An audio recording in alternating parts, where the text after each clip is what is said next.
Today, life on Earth faces an existential crisis for which we all hold the solution in our hands. It is not that we have unprecedented powers, intellect, or abilities, but that humanity's egocentric state of consciousness is a primary cause for this crisis.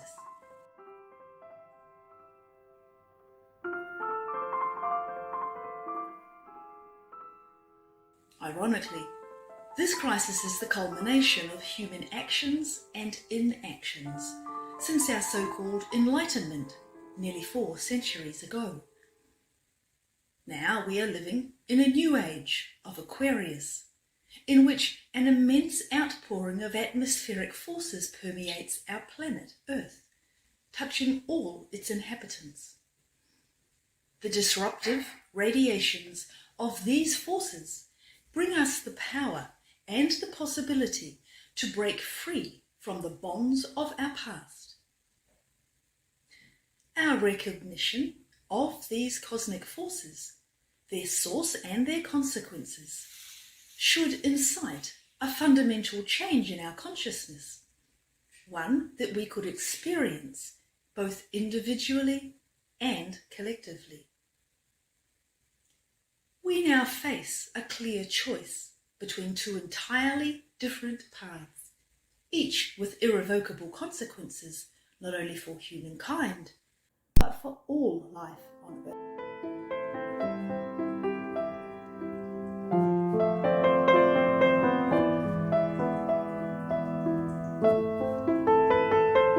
Today, quantum physics and Einstein's theory of relativity take us beyond the limitations of Newtonian physics, at least on the physical and etheric levels. But as for metaphysics and spirituality, humanity's behavior shows little indication of any genuine enlightenment. Confronted by the cosmic forces of Aquarius today, we are discovering the limitations of our egocentricity and our self-centeredness. Not only is humanity greatly afflicted by its egocentricity, we also inflict immense suffering on every organism and ecosystem sharing this planet. This generates great stress in our relationship not only with our environment, with each other and life on Earth, but also within ourselves. We see all around us how our individualization causes widespread turmoil and how the resulting lack of balance and harmony profoundly affects us. The potentially devastating consequences of this imbalance in our well-being and social cohesion has become painfully obvious during the present pandemic. It is becoming increasingly clear that by continuing down this destructive path, we are forcing nature to intervene. Whether this intervention comes through a disease X or from the collapse of the ecosystem sustaining our existence, the consequences for all humanity will be devastating. If we continue to ignore the necessity for change, then, as David Attenborough so clearly warns us, with or without us, the natural world will rebuild.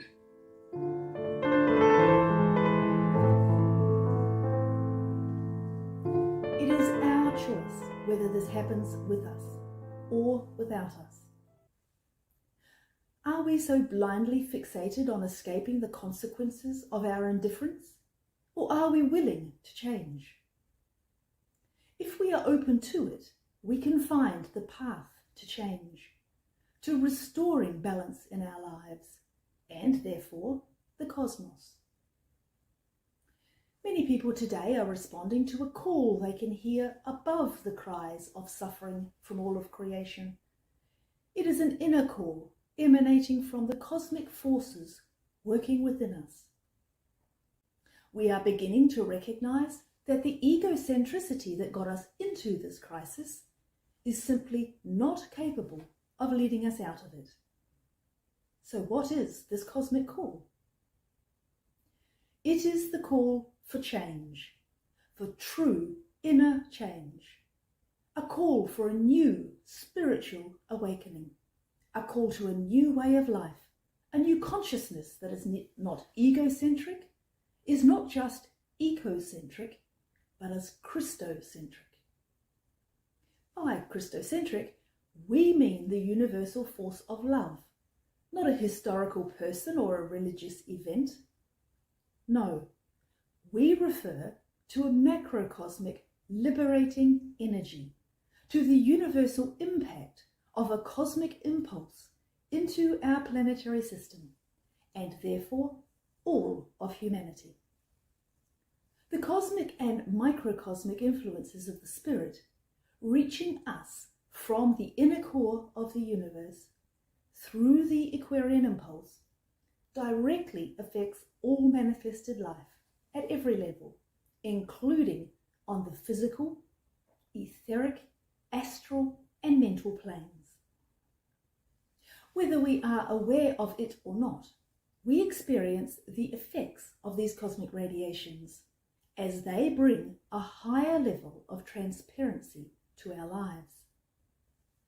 This unmasking drives us to a psychological and physiological breaking point by which a new openness to rebuilding becomes possible.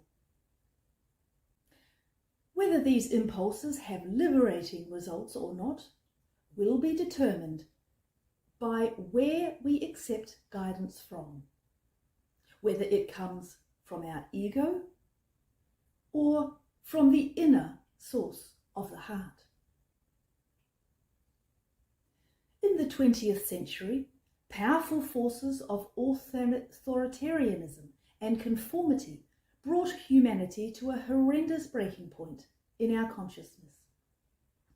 The resulting catastrophes triggered an immense psychological crisis, as a result of which we eventually realized we could no longer completely trust our leaders, whether they be political, religious, society, or ancestral ones. Consequently, the dogmatic religious expressions and the political rhetoric of the past are no longer capable of touching our consciousness or resonating with us.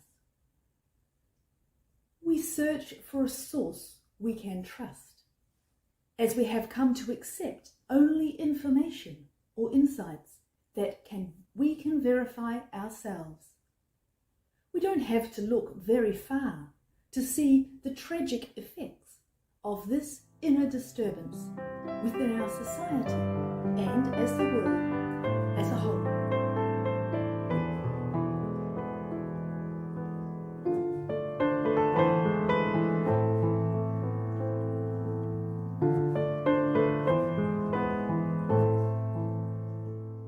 When we awaken consciously to the natural state of the soul, we begin to prepare ourselves for a reconnection to the spiritual reality of a new state of consciousness.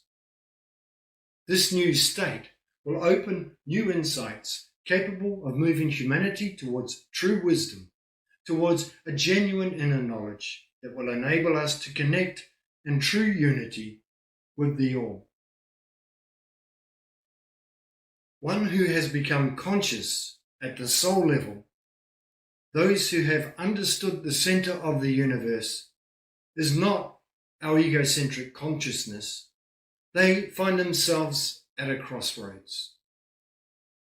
Each human being stands before a definitive choice between two entirely different paths with entirely different consequences. And so we must turn inwardly to find within ourselves the cause and solution to our egocentric way of living that is figuratively and literally destroying us. This inner journey towards spiritual fulfillment requires our consciousness to transition from religiosity to spirituality, to awaken and begin truly living from inner spiritual knowledge.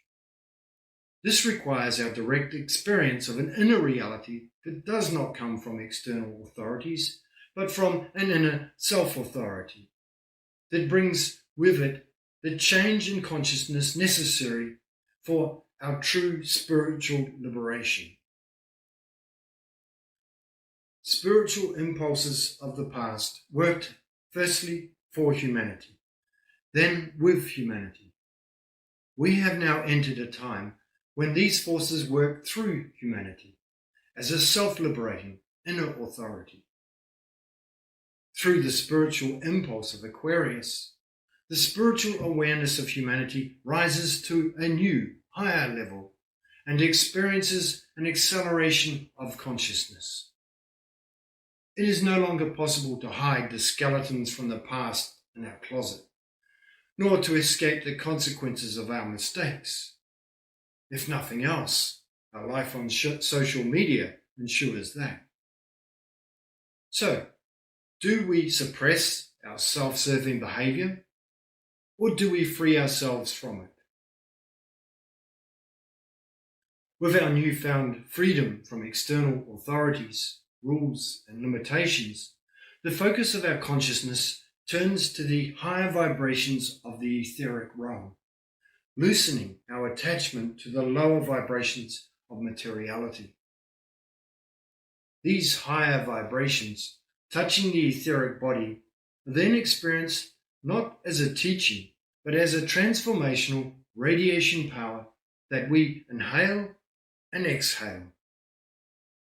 When these forces are used within to build a new soul consciousness, what we receive, we give out again, sharing this light with our fellow human beings. We become transformers of the spirit permeating us and touching our hearts, and so we set in motion like an atomic chain reaction that can liberate all humanity.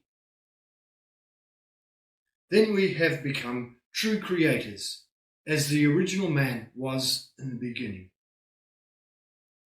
When this wonderful vista for the spiritual self-liberation of humankind becomes a living reality for many, it will release all life on earth from the oppression of our ego. But only if we allow it to. Only when we have truly realized that the outer, linear understanding of life needs to be transformed into an inner, dynamic perspective of continual change. Then life unfolds its true meaning and our divine potential manifests through us as created beings. So why has this wonderful vista not been revealed to our consciousness already? Do we not live with the understanding that space and time are relative, that matter and energy are one indivisible unity, that reality is determined by the observer's point of view, by one's state of consciousness? Well, yes, we do. But the question remains, will we use this new spiritual impulse of Aquarius for ourselves, for our short-sighted, egocentric aims and materialistic goals, or will we use it for a new spiritual awakening, for the spiritual self-liberation of all humankind?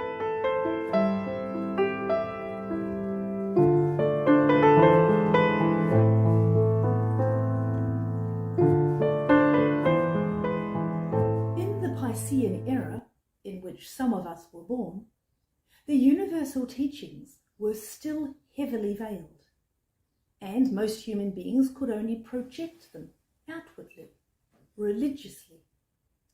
With the dawn of the Aquarian age, these old modes of consciousness are breaking down, and the prevailing conditions now compel us to live from our inner reality.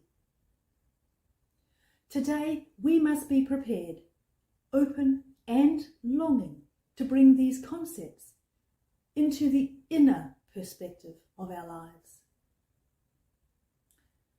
So how will we react to the spiritual impulse of our time? Will we continue to engage in the rat race of accelerating egocentricity and materiality? Or will we embrace a new spiritual awakening? The Golden Rosy Cross utilizes these spiritual impulses to engage with all those who, at their present state of consciousness, long for insight in every aspect of their consciousness, to yearn to respond to the divine essence that resonates within them. It addresses the longing, the willing and prepared for a new spiritual awakening. The path to spiritual self-liberation, shown by the Golden Rosy Cross, is based on the universal teachings of all times and is applied scientifically as a response to the light radiations within the physical, etheric, astral and mental atmosphere of our times. There are many different perspectives and images of the universal teachings that carry a profound truth reflecting the manifold diversity of the all, the many yet one universal truth that lies within each of us. The Golden Rosy Cross invites you to realize the fundamental unity of all things, to realize that we are all called by the light to truly live in this profound liberating state of consciousness, to realize that the light you radiate is the same light that you receive, because radiating this light is the essence and form of true service to humanity and to the source of all life.